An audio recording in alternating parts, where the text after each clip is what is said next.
ओम शांति। आज है 19 दिसंबर 2023। आज बाप दादा के अनमोल मधुर महावाक्य सुनते हैं। मीठे बच्चे, सर्विस की वृद्धि के नए नए तरीके निकालो। गांव गांव में जाकर सर्विस करो। सर्विस करने के लिए ज्ञान की पराकाष्ठा चाहिए।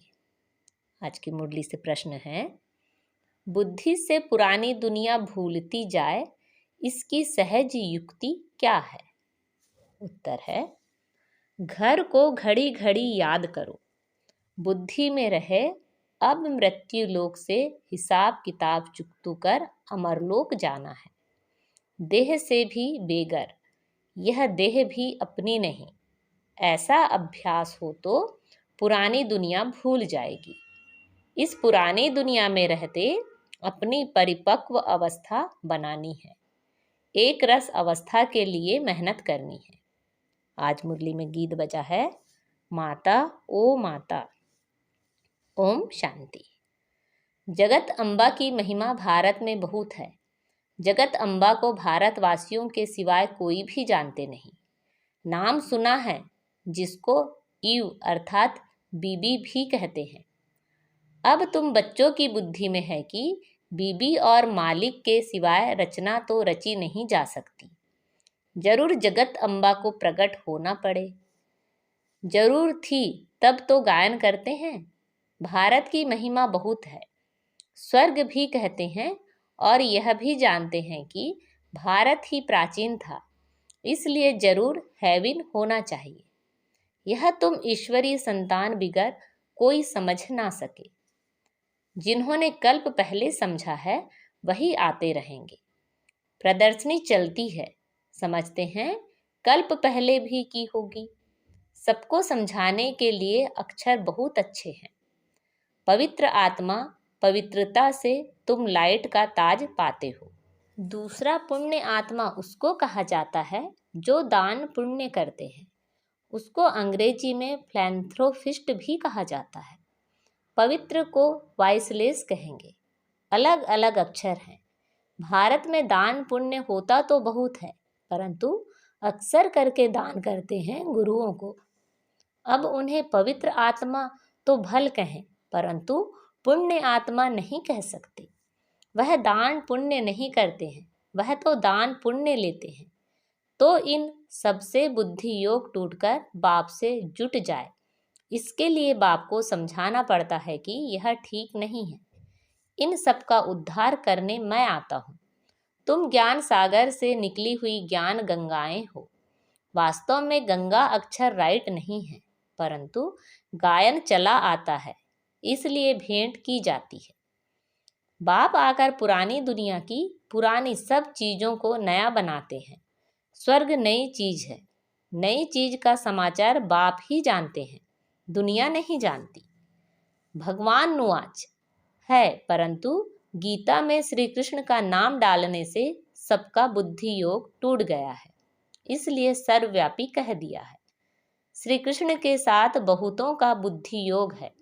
जहाँ भी गीता का मान है तो जैसे श्री कृष्ण का मान है। वास्तव में बाप के महिमा की टोपी बच्चे के ऊपर आ गई है। यह भी ड्रामा में नूंद है। यह बाप आकर समझाते हैं। बाबा बार बार समझाते हैं। जब कोई आते हैं तो हर एक का ऑक्यूपेशन पूछो, इससे तुम्हारा क्या संबंध है। बाप ने प्रश्नावली अच्छी बनाई है। सर्विस तो बहुत अच्छी हो सकती है। सर्विस तो जगत अम्बा के मंदिर में बहुत अच्छी हो सकती है। वहाँ जाकर समझाओ कि यह है जगत अम्बा, सृष्टि को रचने वाली माता। कौन सी दुनिया रचती है? जरूर नई रचना रचेगी। अच्छा, इस माता का पिता कौन है? इनको जन्म किसने दिया? मनुष्य तो मुख वंशावली का अर्थ भी नहीं समझते हैं। तुम जानते हो इनको परम पिता परमात्मा ने जन्म दिया। तुम बच्चों को ही समझाना पड़े। जगत अम्बा मुख वंशावली है, परंतु कैसे? परम पिता परमात्मा तो निराकार है। समझाया जाता है ब्रह्मा तन से। परम पिता परमात्मा ने आकर जैसे इस ब्रह्मा को अडॉप्ट किया, वैसे बच्ची को भी किया। यह बातें सबकी बुद्धि में स्थायी नहीं ठहरती, घड़ी घड़ी भूल जाते हैं। बच्चे सर्विस तो बहुत कर सकते हैं, जगत अम्बा के मंदिर में परिचय देना चाहिए, तो उन्हों का भी बुद्धि योग बाप से जुटे। जगत अम्बा भी उनसे योग लगाती है, तो हम भी उनसे योग लगाएं। नीचे जगत अम्बा तपस्या में बैठी है, उनका मंदिर ऊपर है। नीचे राजयोग की तपस्या कर रहे हैं, फिर राज राजेश्वरी स्वर्ग की मालिक बनी सतयुग में। अभी है कलयुग, फिर से जब तपस्या में बैठे तब तो स्वर्ग के मालिक बने ना। तुम्हारी बुद्धि में यह सारा ज्ञान रहना चाहिए। यह सच्ची राय मनुष्यों को दी जाती है। तुम हर एक का परिचय देते हो, परंतु सबकी बुद्धि में कोई जल्दी थोड़े ही बैठ सकता है। बैठे तब जब सर्विस में लग जाएं। चित्र भी बहुत अच्छे बने हुए हैं, लक्ष्मी नारायण के मंदिर में जाकर समझा सकते हो। बाबा कहते हैं मेरे भक्तों को सुनाओ। भक्त जरूर मंदिर में ही मिलेंगे, उनको प्यार से समझाओ। यह जो लक्ष्मी नारायण के चित्र हैं, इनके लिए सभी कहेंगे यह स्वर्ग के मालिक थे। अच्छा, अब क्या है? जरूर कहेंगे कलयुग। कलयुग में दुख ही दुख है, फिर इनको बादशाही कैसे मिली? तुम जानते हो तो सबको सुना सकते हो। एक को समझाएंगे तो सत्संग इकट्ठा हो जाएगा। फिर सब कहेंगे हमारे पास आओ। मंदिर में बड़ा मेला लगता है, राम के भी मंदिर में जाकर उनका ऑक्यूपेशन बता सकते हो। आहिस्ते आहिस्ते युक्ति से समझाना चाहिए। कई बच्चे लिखते भी हैं, बाबा हमने ऐसे ऐसे समझाया। एक को समझाने से फिर दूसरे निमंत्रण देते हैं। हमारे घर में भी 7 रोज भाषण चले तो अच्छा है, फिर वहाँ से और कोई निकलेगा। कोई भी निमंत्रण दे, उनको ऐसा समझाना चाहिए जो छोड़े नहीं। भाषण करने से आसपास वाले मित्र संबंधी आदि भी इकट्ठे होंगे, ऐसे ही वृद्धि होती है।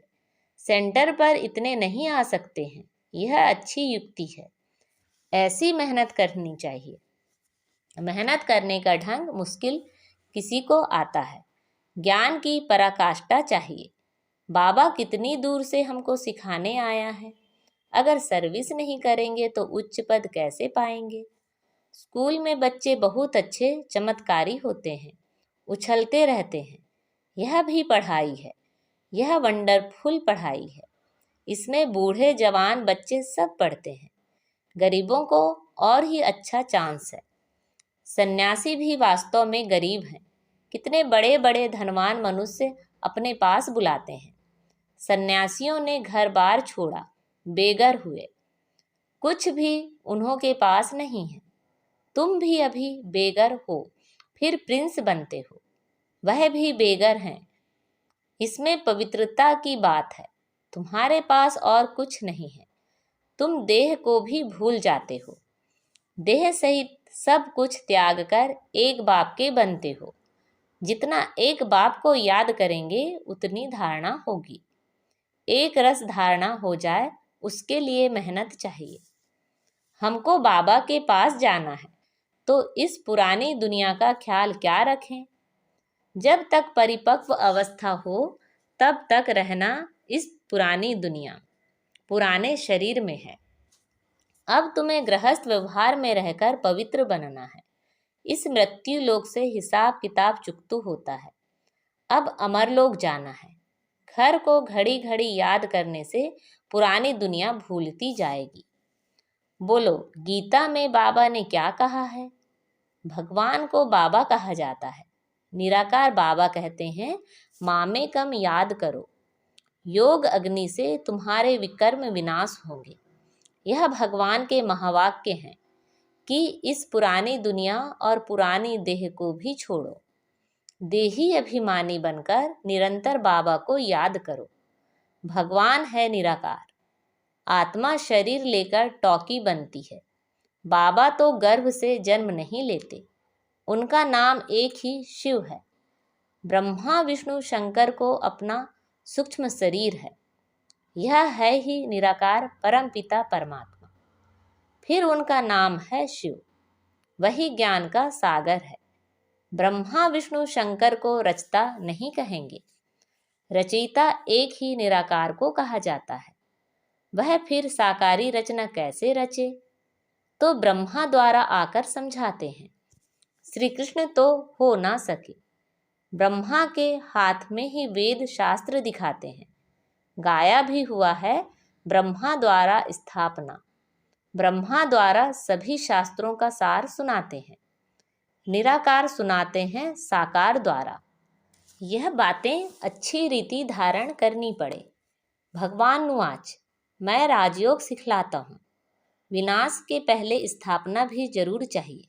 पहले पहले है स्थापना। बड़ा ही क्लियर लिखते रहते हैं।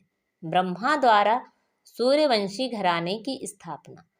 लिखत में बड़ा अच्छा राज है, परंतु जबकि कोई मेहनत कर और सर्विस में लग जाए, सर्विस में लग जाने से फिर मज़ा आएगा। मम्मा बाबा को भी सर्विस में मज़ा आता है। बच्चों को भी सर्विस करनी है। मम्मा को तो मंदिर में नहीं ले जाएंगे। मम्मा की तो बड़ी महिमा है। बच्चों को तो जाना ही पड़े। बाबा कहते हैं, वानप्रस्थियों के पास जाकर उन्हों से प्रश्न पूछो, फिर समझाओ कि कभी गीता अध्ययन की है? गीता का भगवान कौन है? भगवान तो एक ही निराकार होता है। साकार को भगवान नहीं कहेंगे। भगवान एक है। इसमें सर्विस का बहुत विचार सागर मंथन चलना चाहिए। प्रैक्टिस करनी है तो बाहर जाकर ट्रायल करनी चाहिए। जगत अम्बा का दर्शन करने रोज आते हैं। त्रिवेणी पर भी मनुष्य बहुत जाते हैं। वहाँ भी जाकर सर्विस करें। भाषण करें तो ढेर आकर इकट्ठे होंगे। निमंत्रण देते रहेंगे। हमारे पास आकर सत्संग करो। बाबा मम्मा तो कहाँ जा नहीं सकते, बच्चे जा सकते हैं। बंगाल में काली का मंदिर है, वहाँ भी बहुत सर्विस कर सकते हो। काली कौन है, इस पर भाषण करो, परंतु हिम्मत चाहिए। बाबा जानते हैं कौन समझा सकते हैं। जिनमें देह अभिमान है वह क्या सर्विस कर सकेंगे? सर्विस का सबूत नहीं देते। सर्विस अगर पूरी नहीं की तो नाम बदनाम करेंगे। योगी में बल बड़ा अच्छा रहता है। समझाने के लिए पॉइंट्स बहुत देते रहते हैं, परंतु अच्छे अच्छे महारथी भी भूल जाते हैं। सर्विस तो बहुत है, इसको कहा जाता है बेहद की सर्विस। फिर वह मान भी बहुत पाते हैं।